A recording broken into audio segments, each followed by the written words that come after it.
तो दोस्तों मूवी की शुरुआत होती है चार्ली नाम के एक आदमी को दिखाने से, जो प्रोफेशन से एक CIA क्रिप्टोग्राफर है और उसकी पर्सनल लाइफ भी काफी बेहतरीन चल रही थी। चार्ली एक शादीशुदा आदमी है और उसकी वाइफ का नाम है सारा। दोनों एक दूसरे से बहुत ज्यादा प्यार करते हैं। इसी बीच सारा चार्ली को बताती है कि उसे बिजनेस के सिलसिले में लंदन जाना है। ये सुनकर के चार्ली थोड़ा अपसेट हो जाता है, पर वो चाहकर भी सारा को रोक नहीं पाता क्योंकि सारा का जाना बहुत ज्यादा जरूरी था। इसलिए चार्ली ना चाहते हुए भी सारा को लंदन जाने की परमिशन दे देता है। इसके बाद चार्ली भी अपने काम के लिए निकल जाता है। फिर हम चार्ली को CIA ऑफिस में देखते हैं। यहाँ पर हमें पता चलता है कि चार्ली CIA डिस्क्रिप्शन और एनालिसिस में काम करता है। यहीं पर चार्ली का एक दोस्त भी है जिसका नाम है बेयर। काम के दौरान चार्ली एक एनोनिमस सोर्स से कॉन्टेक्ट करके उससे बात करता है जिसका नाम था इंक्लाइन। बातचीत के दौरान इंक्लाइन चार्ली से कहता है कि स्पेशल एक्टिविटी के डायरेक्टर और तुम्हारे बॉस एलेक्स ने एक ड्रोन स्ट्राइक बनाई है और उसे सुसाइड बॉम्बिंग के नाम से जाना जा रहा है। इंक्लाइन से मिली इस जानकारी को चार्ली फुली तौर से इग्नोर कर देता है और उस पर कोई ध्यान नहीं देता। अगले दिन चार्ली जब ऑफिस जाता है तो उसे CIA डायरेक्टर जिसका नाम सामंता था उसके पास किसी काम के सिलसिले में भेजा जाता है। सामंता चार्ली को एक बैड न्यूज सुनाते हुए बताती है कि हाल ही में एक टेरर अटैक हुआ था जिसमें तुम्हारी वाइफ सारा की मौत हो गई। ये खबर सुनकर के तो मानो चार्ली के पैरों के नीचे से जमीन खिसक जाती है और वो ऐसे ही बदहवास हालत में ऑफिस छोड़कर के घर के लिए रवाना हो जाता है। टेरर अटैक में मारी गई उसकी वाइफ सारा की लाश को 2 दिन बाद चार्ली के हवाले कर दिया जाता है और साथ ही सारा से रिलेटेड सारी चीजें चार्ली के नाम कर दी जाती है। जब चार्ली सारा की डेड बॉडी को देखता है तो बहुत ज्यादा दुखी होता है और फैसला करता है कि जिन आतंकवादियों ने उसकी वाइफ को मारा है वो उनके पिछवाड़े में ईरानियन रॉकेट डालकर के उन्हें ऊपर पहुंचा देगा। इसलिए अब चार्ली हमले से रिलेटेड इंफॉर्मेशन खंगालना शुरू कर देता है। इसी दौरान चार्ली के हाथ अटैक की एक वीडियो लग जाती है जिसके जरिए से उसे बहुत सारी जानकारी मिलती है और उसे पता चलता है कि ग्रेचेन, मिस्का, सीलर और एलिस नाम के 4 बंदों ने इस हमले को अंजाम दिया था। पहले इन लोगों ने वहां पर मौजूद सारे लोगों को होस्टेज बनाया था, लेकिन सारा इन लोगों के सामने नहीं झुकी। जब उसने WWE की फाइट करके वहां से भागने की कोशिश की तब उन लोगों ने उसे मौत के घाट उतार दिया। ये हमला एयरपोर्ट के बिल्कुल करीब हुआ था। ये चारों हमलावर वेपन की डीलिंग करने के लिए यहाँ पर आए थे। अब पूरी घटना की तफ्तीश करने के लिए चार्ली अपने बॉस एलेक्स और केलब के पास जाता है। जब वो उनको पूरी बात बताता है तब उसे पता चलता है कि इन लोगों को ना तो हमलावरों से कोई मतलब है और ना ही सारा की मौत का कोई दुख। ये देखकर के चार्ली को लगने लगता है कि कहीं पहले से ही ये लोग इस हमले के बारे में तो नहीं जानते थे। चार्ली अपने बॉस से कहता है कि अगर तुम लोगों ने हमलावरों को सबक सिखाने में मेरी मदद नहीं की तो मैं अकेला ही उनकी ऐसी की तैसी करने के लिए किसी भी हद तक चला जाऊंगा। इतना कहकर कि वो ऑफिस से चला जाता है और अपने बॉस के खिलाफ ही एविडेंस इकट्ठा करना शुरू कर देता है। फिर सभी सबूतों को डाउनलोड करके अपनी ID में अपने पास रख लेता है। इसके बाद चार्ली अपने घर के पास बने एक बार में जाता है जहां पर उसे एक CD मशीन नजर आती है जिसे देखकर के चार्ली के दिमाग में एक आइडिया आता है और वो फौरन ऑफिस के लिए निकल पड़ता है। फिर कुछ इम्पोर्टेंट फाइल्स लेकर के एलेक्स के पास जाता है और सबूत दिखाते हुए कहता है कि मैं अच्छी तरह से जानता हूँ कि इस टेरर अटैक में तुम्हारे साथ केलब भी शामिल था। चार्ली के पास इन लोगों के खिलाफ अब सारे सबूत थे, इसलिए वो इन्हें धमकाते और डराते हुए कहता है कि तुम्हें मेरा साथ देना होगा ताकि मैं सारा के कातिलों को दूसरी दुनिया का मुसाफिर बना सकूं। अगर तुम दोनों ने मेरा साथ नहीं दिया तो उनके साथ साथ तुम्हारे पिछवाड़े में भी रशिया का रॉकेट डाल दूंगा। इसलिए तुम्हारी भलाई इसी में है कि तुम मुझे बताओ कि मैं उन चारों हमलावरों से कैसे बदला लूं। मुझे पर्सनली ट्रेनिंग चाहिए। अब एलेक्स भी उसकी बात मान जाता है और चार्ली को ट्रेन करने के लिए अपने एक दोस्त हेडरसन के पास भेज देता है। चार्ली हेडरसन के पास पहुंच जाता है और उसकी ट्रेनिंग शुरू हो जाती है। यहाँ पर हमें पता चलता है कि चार्ली बॉम्ब मेकिंग में तो माहिर है लेकिन गन चलाने से थोड़ा डरता है। ये देखकर के हेडरसन उसका मजाक उड़ाता है और कहता है कि तुम ऐसे तो किसी को भी नहीं मार पाओगे, तुम बहुत ज्यादा डरपोक हो। इधर चार्ली ट्रेनिंग में बिजी होता है, उधर कुछ लोग चार्ली के घर में घुसकर के तलाशी ले रहे थे। दरअसल इन लोगों को एलेक्स और केलब ने भेजा था ताकि वो CD उनके हाथ लग जाए जिसमें उनके खिलाफ सबूत थे। थे। घर और ऑफिस का कोना कोना छानने के बाद भी उनको वो सीडी नहीं मिलती।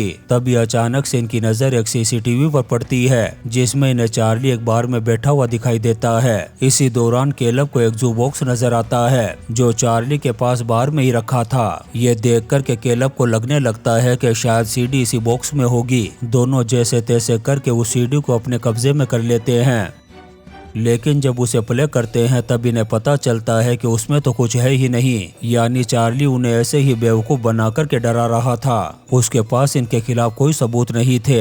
उधर हेडरसन चार्ली के लिए एक नकली आईडी और पासपोर्ट का इंतजाम करता है जिसके जरिए से चार्ली अब बेझिझक किसी भी कंट्री में जाकर के अपने काम को अंजाम दे सकता था। चार्ली के जाने के बाद हेडरसन के पास एक कॉल आता है और उसे ऑर्डर दिया जाता है कि जितना जल्दी हो सके चार्ली का काम तमाम कर दे। लेकिन इससे पहले कि हेडरसन चार्ली का काम तमाम कर पाता, चार्ली कॉल पर हुई उसकी बातचीत को सुन लेता है क्योंकि चार्ली ने हेडरसन के मोबाइल में एक ऐसा डिवाइस लगा रखा था जिससे हेडरसन की सारी बातें चार्ली को पता चल जाती थी। अब इस चीज का पता चलने के बाद चार्ली यहाँ से भाग निकलता है और पेरिस के लिए रवाना हो जाता है। पेरिस आने के बाद चार्ली के निशाने पर सबसे पहले होती है ग्रे चेन, जिस पर चार्ली नजर रखना शुरू कर देता है। अब ग्रे चेन के फ्लैट में घुसने के लिए पहले लॉक पिकिंग का तरीका जानता है और फिर घुस जाता है घर के अंदर। जब वो सबूतों को ढूंढने के लिए घर की छानबीन कर रहा था तभी उसी वक्त ग्रे चेन आ जाती है। चार्ली उसे मारने की कोशिश करता है पर गन चलाने से वो डरता था इसलिए मार नहीं पाता, इसलिए अपने प्लान बी पर काम करता है। फिर जब ग्रे चेन हॉस्पिटल में ट्रीटमेंट ले रही होती है तब चार्ली भी एक डॉक्टर का भेष बनाकर के हॉस्पिटल में एंटर करता है और मौका देख कर के उसकी ऑक्सीजन मशीन में पाइप इंजेक्ट कर देता है। पर ग्रे चेन भी बहुत चालाक थी, वो चार्ली पर हमला करके जैसे तैसे अपनी जान बचा करके यहाँ से भाग निकलती है। वो इतना ज्यादा डर गई थी कि बगैर गाड़ियों को देखे पागलों की तरह रोड पर भागने लगती है। तभी एक गाड़ी उसे जोरदार हिट करती है और ग्रे चेन यहीं पर मौत की नींद सो जाती है। ग्रे चेन की बॉडी के पास उसका फोन भी जमीन पर गिरा हुआ था जिसे चार्ली मौका देख कर के चुपचाप उठा लेता है। इसके बाद वो फ्रांस की तरफ रवाना हो जाता है। फिर जब वो रात को बार में होता है तभी वहाँ पर हेडरसन को देखता है जिसे देख कर के चार्ली समझ जाता है कि हेडरसन यहाँ पर उसे मारने के लिए आया है। हेडरसन चार्ली से छुपने की बहुत कोशिश करता है लेकिन कामयाब नहीं होता। हेडरसन उसके पास आकर के कहता है कि तुम पास्ट को नहीं बदल सकते, लेकिन चार्ली इतनी आसानी से उसके हाथ नहीं आता और बार के बाथरूम में एक छोटा सा एक्सप्लोशन करके वहाँ से भाग जाता है। इसके बाद चार्ली इंक्लाइन से कांटेक्ट करके हेल्प मांगता है, तब वो तैयार हो जाती है उसकी मदद करने के लिए और उसे फौरन इस्तांबुल आने के लिए कहती है। वो फौरन इस्तांबुल पहुँचता है और इंक्लाइन से मिलता है। तब इंक्लाइन उसे एक सीक्रेट सेफ हाउस जैसा ठिकाना देती है रहने के लिए। यहाँ इंक्लाइन चार्ली को बताती है कि मेरे हस्बैंड केजीबी में एक ऑफिसर हुआ करते थे और उनकी पहचान एक मर्डरर के तौर पर होती थी। फिर उनका खुद का ही मर्डर हो गया। तब से इंक्लाइन अकेले ही जिंदगी गुजार रही है। अब वो चार्ली के साथ मिलकर के बाकी हमलावरों की लोकेशन का पता लगाने की कोशिश करती है। उधर सामंता को एलेक्स की हरकतों को देख कर के उस पर डाउट हो जाता है कि जरूर ये कुछ गलत काम कर रहा है। जब वो एलेक्स से इस बारे में पूछताछ करती है तब वो उसे कुछ भी नहीं बताता। ये सब देख सामंता को पता चल जाता है कि पहले तो इसने चार्ली को ट्रेंड करने की जिम्मेदारी हेडरसन को सौंपी थी और अब वो हेडरसन के हाथों चार्ली को मरवाना चाहता है। उधर हम चार्ली को देखते हैं जो मैड्रिड पहुंच चुका था। दरअसल वो वहां पर मिश्का की तलाश में आया था। वो मिश्का को तलाश करते हुए एक लग्जरी होटल में पहुंच जाता है क्योंकि उसे पता चला था कि मिश्का रूफटॉप पर बने एक स्विमिंग पूल में अकेले ही टाइम स्पेंड करता है और उसे स्विमिंग करना भी काफी पसंद था। इस पूल की खासियत ये थी कि ये एक लूप होल था और पूरी तरह से ग्लास से बनाया गया था। ये जानने के बाद चार्ली इंक्लाइन से कहता है कि वो ग्लास को चकनाचूर करने के लिए एक डिवाइस बनाएगा जिससे मिश्का नीचे गिरकर के ऊपर पहुंच जाएगा। डिवाइस तैयार करने के बाद चार्ली मिश्का के सामने आता है और उससे कुछ खुफिया इंफॉर्मेशन पता करने की कोशिश करता है। जब मिश्का उसे कुछ नहीं बताता तब वो उस गिलास को चकनाचूर करके मिश्का का काम तमाम कर देता है। इंक्लाइन चार्ली को सीक्रेट इंफॉर्मेशन देते हुए कहती है कि हेडरसन तुम पर नजर बनाए हुए है, इसलिए तुम्हें फौरन इस जगह को छोड़ करके भागना होगा। अब चार्ली जैसे ही यहाँ से जाने लगता है तभी हेडरसन आ जाता है उसके सामने। इससे पहले कि हेडरसन चार्ली को मार पाता तभी एक और आदमी आकर के हेडरसन हेडरसन पर हमला कर देता है। दरअसल ये सामंथा का आदमी था जो चार्ली को बचाने और हेडरसन को मारने के लिए आया था। यहाँ पर हेडरसन और सामंथा के आदमी के बीच काफी देर तक WWE की फाइट होती है। चार्ली सामंथा के आदमी की मदद करने की सोचता है, लेकिन इंक्लाइन के इंस्ट्रक्शन को फॉलो करते हुए यहाँ से भाग जाता है। उधर केलब को भी पता चल गया था कि कोई चार्ली को सपोर्ट कर रहा है। अब वो उसका पता लगाने की कोशिश में लग जाता है और जल्दी ही वो पता लगा लेता है कि चार्ली का सपोर्ट करने वाली इंक्लाइन है। जब वो उसकी लोकेशन तलाशते हैं तो पता चलता है कि वो इस्तांबुल में है। ये सब पता चलने के बाद केलब अपनी टीम को रवाना कर देता है इस्तांबुल की तरफ और ये टीम इंक्लाइन के सेफ हाउस तक पहुंच जाती है। अब इससे पहले कि ये टीम इंक्लाइन और चार्ली को पकड़ पाती, उन दोनों को इनके आने की खबर पहले ही पता चल जाती है और ये दोनों यहाँ से भागने लगते हैं। लेकिन केलब के गुंडों ने इन्हें देख लिया था। वो इनका पीछा करते हुए इन पर गोलियों की भारी बरसात कर देते हैं। इसी बीच एक गोली इंक्लाइन को लग जाती है और उसकी मौत हो जाती है। इंक्लाइन की मौत से चार्ली बहुत ज्यादा दुखी हो जाता है और वो खुलकर के जंग करने का ऐलान कर देता है। फिर जल्दी ही एलिस की लोकेशन का पता लगा लेता है जो रोमानिया में छुपा हुआ था।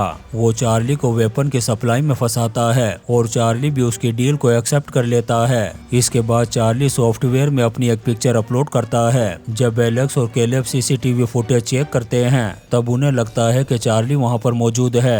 दरअसल चार्ली इन दोनों को अपने प्लान में उलझा रहा था।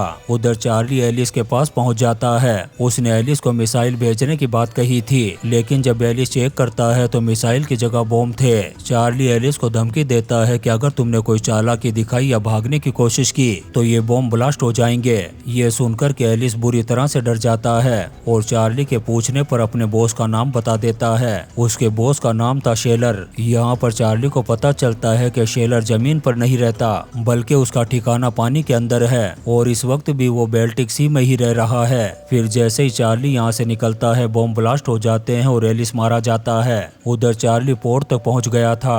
वहाँ पर वो शेलर के गार्ड को देखता है और उन पर नजर रखना शुरू कर देता है। इसी बीच चार्ली की मुलाकात होती है अपने जिगरी दोस्त बेयर से। इतने सालों बाद दोनों एक दूसरे को देख करके बहुत खुश होते हैं। अभी चार्ली शेलर की एक्टिविटी पर नजर रख ही रहा था, तभी एक अनजान आदमी आकर के उसे शेलर की शिप पर ले जाता है और यहाँ पर चार्ली पहली बार सारा के असली कातिल को अपने सामने देखता है। शेलर चार्ली से कहता है कि मैं जानता हूँ तुमने एलेक्स और केलब से क्या डील की थी, लेकिन चार्ली कोई जवाब नहीं देता। शेलर ये भी जानता था कि चार्ली गन चलाने से डरता है, इसलिए वो चार्ली के हाथ में गन पकड़ा देता है और कहता है कि तू तो एक डरपोक इंसान है, गन भी नहीं चला सकता। तभी शेलर देखता है कि उसकी शिप दूसरी डायरेक्शन में जा रही है। शिप का कैप्टन उसे कंट्रोल करने की कोशिश करता है लेकिन कोई फायदा नहीं होता। तभी चार्ली बताता है कि मैंने शिप को हैक कर लिया है और अब ये गल्फ ऑफ कंट्री की तरफ जा रही है। वहाँ पर पुलिस पहले ही मौजूद थी। वो शेलर को अरेस्ट कर लेते हैं। उधर पुलिस ने एलेक्स और केलब को भी गिरफ्तार कर लिया था। इस तरह से उसने अपनी वाइफ सारा की मौत का बदला ले लिया था। फिर वो हेडरसन के पास जाता है और दोनों के बीच में सब कुछ सॉर्ट आउट हो जाता है और आखिर में हम चार्ली को अकेले देखते हैं जो प्लेन को उड़ाते हुए काफी खुश हो रहा था। और इसी सीन के साथ ये शानदार मूवी द मैच्योर खत्म हो जाती है। दोस्तों, हम आपके लिए ऐसी ही इंटरेस्टिंग मूवीज एक्सप्लेन करते रहेंगे, तो आप चैनल को सब्सक्राइब जरूर करें और लाइक और कमेंट्स भी करें। Thank you.